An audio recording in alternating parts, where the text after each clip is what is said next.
नमस्कार, राष्ट्रबोध से मैं पवन केसवानी। गुजरात में जिस तरह से भारतीय जनता पार्टी ने मुख्यमंत्री को छोड़कर सभी 16 मंत्रियों का इस्तीफा लेने के बाद जो 26 मंत्री बनाए हैं, उनके जातिगत समीकरण और सोशल इंजीनियरिंग के फॉर्मूले पर यदि गौर किया जाए तो स्पष्ट हो जाता है कि नए दौर की भारतीय जनता पार्टी पुराने चेहरों की परवाह नहीं करती और जिस तरह से फेस टेलविंग का फार्मूला अपनाया जाता है और युवा लोगों को तरजीह दी जाती है, तो वहाँ साफ तौर पर राजनीति के दिग्गजों की रातों की नींदें हराम हो जाती है। गुजरात में नए मंत्रिमंडल के गठन के लिए जिन 19 नए चेहरों को मौका दिया गया है, कमोबेश वैसे ही हालात मध्य प्रदेश और छत्तीसगढ़ में भी देखने को मिले, जहां मध्य प्रदेश के 28 मंत्रियों में से 17 नए चेहरों को मौका दिया गया। छत्तीसगढ़ में तो पहले ही 7 नए मंत्रियों को मौका दिया गया था और अभी भी 3 नए चेहरों को मौका दिया गया है। इस तरह से 14 मंत्रियों में से 10 नए मंत्री हैं। यदि जातिगत समीकरण पर गौर किया जाए तो आखिर क्या कारण है कि भाजपा का शीर्ष नेतृत्व इतने बड़े बड़े और चौंकाने वाले प्रयोग करता है? तो ऐसे में यहाँ जो सीधा और साफ फार्मूला नजर आता है वो है सबसे बड़ा कारण सोशल इंजीनियरिंग का फार्मूला। लेकिन यह सबसे दिलचस्प बात यह है कि सोशल इंजीनियरिंग के फार्मूले में भी नए लोगों को जिस तरह से भारतीय जनता पार्टी मौका दे रही है, वही पुराने दिग्गजों के चेहरे पर मायूसी लाकर ये साफ तौर पर समझाने की कोशिश की जा रही है भाजपा में होगा वही जो शीर्ष नेतृत्व चाहेगा।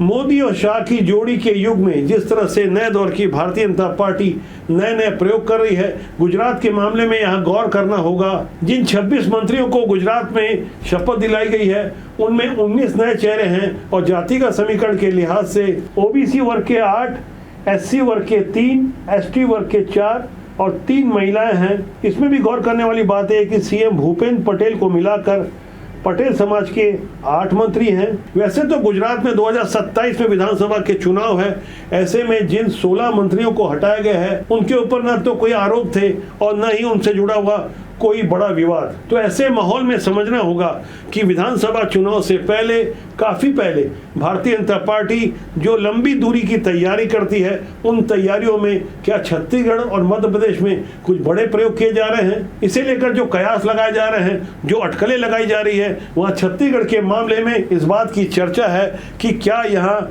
नया प्रदेश अध्यक्ष होगा या मंत्रिमंडल में कुछ और बड़ा होने वाला है। वैसे तो छत्तीसगढ़ में पहली बार 13 की बजाय 14 मंत्री बनाए गए हैं। उनमें से भी कई चेहरे ऐसे हैं कि स्थानीय स्तर पर तो लोग उन्हें जानते हैं, लेकिन छत्तीसगढ़ में उनका इतना बड़ा नाम नहीं है जो उन्हें मंत्री बनाया गया। भारतीय जनता पार्टी का केंद्रीय नेतृत्व जिस तरह से नए नए प्रयोग कर रहा है, यदि मैं किसी आम व्यक्ति से पूछूं कि गुजरात का मुख्यमंत्री कौन है, उड़ीसा का मुख्यमंत्री कौन है, तो शायद बहुत जल्दी उत्तर नहीं आएगा, क्योंकि नए दौर की भाजपा इन बातों की परवाह नहीं करती कि कौन कितना पुराना है, कौन कितना सीनियर है। नए नए लोगों को जिस तरह से मौका दिया जा रहा है, उसमें भी जिन जाति आधारित समीकरणों का खास ख्याल रखा जा रहा है।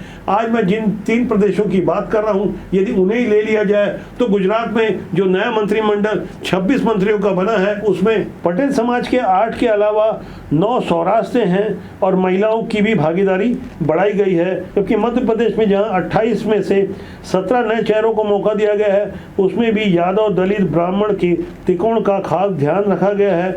जबकि छत्तीसगढ़ में मौजूदा हालात में जो 14 मंत्री हैं, उसमें आदिवासी समाज के 3, ओबीसी के 7, अनुसूचित जाति के 2 और सवर्ण वर्ग से भी अब 2 चेहरे हो गए हैं। पहले डिप्टी सीएम विजय शर्मा भी थे, अब राजेश अग्रवाल जैसा एक अप्रत्याशित सा नाम अंबिकापुर से आया। शायद इसलिए क्योंकि अंबिकापुर से उन्होंने टी.एस. सिंहदेव बाबा को हराया था, जो कि समूचे सरगुजा संभाग में खासा राजनीतिक दबदबा रखते हैं। कांग्रेस की सरगुजा की राजनीति के पर्याय बन चुके थे।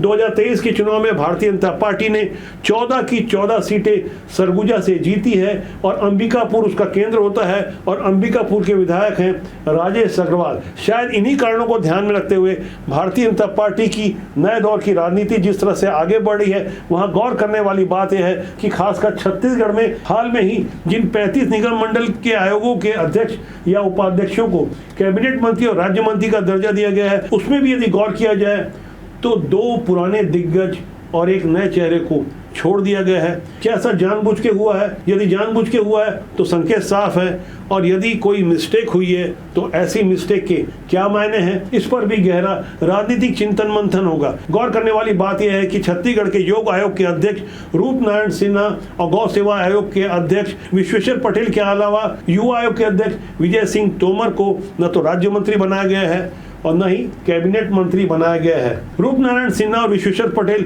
दोनों ही संघ की पृष्ठभूमि से आते हैं, जबकि विजय सिंह तोमर युवा मोर्चा से आते हैं। इन तीनों के नामों को शामिल नहीं किए जाने को लेकर राजनीतिक गलियारों में अलग अलग किस्म की चर्चाएं हो रही है। वैसे नए दौर की भारतीय जनता पार्टी जिस तरह से नए नए प्रयोग कर रही है, वह गहराई से समझने वाली बात यह है कि खासकर छत्तीसगढ़ में जिन अपेक्षित वरिष्ठ नेताओं को मंत्रिमंडल में शामिल नहीं किया गया है, उनमें धर्मलाल कौशिक, अजय चंद्राकर, विक्रम उसेंडी और रेणुका सिंह के अलावा पुन्नूलाल मोइले जैसे कई दिग्गज नेता हैं जिन्हें मंत्रिमंडल में नहीं लिया गया है। इससे साफ दिखता है कि भारतीय जनता पार्टी का केंद्रीय नेतृत्व पुराने वेटरन नेताओं की बजाय जाति, क्षेत्र और युवा नेतृत्व के नए समीकरण पर जोर दे रहा है। साथ ही साथ भारतीय जनता पार्टी अपने सोशल इंजीनियरिंग के फॉर्मूले के अंतर्गत ओबीसी, दलित, आदिवासी और अन्य जाति समूहों के बीच संतुलन बनाने के लिए मंत्रिमंडल बनाने के साथ साथ पार्टी पदाधिकारियों में भी समावेशी व्यवस्था करने की तैयारी कर रखी है। गुजरात में जिन हालातों में, जिन परिस्थितियों में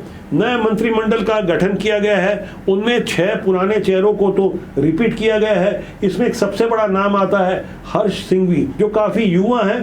पहले गृह मंत्री थे, अब गृह मंत्री से उन्हें प्रमोट कर डिप्टी सीएम बना दिया गया है। युवा मोर्चा की पृष्ठभूमि से जुड़े हुए हर्ष सिंघवी को युवा मोर्चा के उनके पुराने साथी, छत्तीसगढ़ युवा मोर्चा के पूर्व प्रदेश अध्यक्ष और मौजूदा समय में छत्तीसगढ़ के डिप्टी सीएम और गृह मंत्री विजय शर्मा ने उनके साथ एक पुरानी फोटो साझा करते हुए बताया है कि उनके पुराने मित्र को मौका मिला है, ठीक वैसे ही जैसे खुद विजय शर्मा को डिप्टी सीएम बनाया गया, गृह मंत्री बनाया गया। नए दौर की भारतीय जनता पार्टी में ऐसे ही जब नए नए प्रयोग देखने को मिल रहे हैं, तो नए दौर की भारतीय जनता पार्टी की ऐसी गुगली को सामने वाले विपक्षी समझ नहीं पा रहे हैं। कांग्रेस हर बार पुराने परंपरागत रवैये को अपनाने की कोशिश करती है।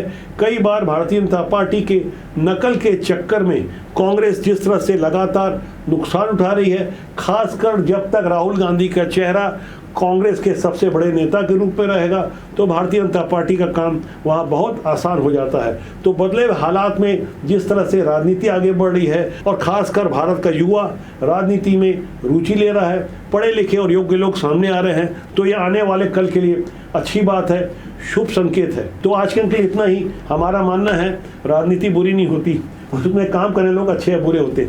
अच्छे लोग राजनीति में आए तभी देश और समाज का भला होगा। आप सभी को धनतेरस और छोटी दिवाली की बधाई, शुभकामनाएं। नमस्कार।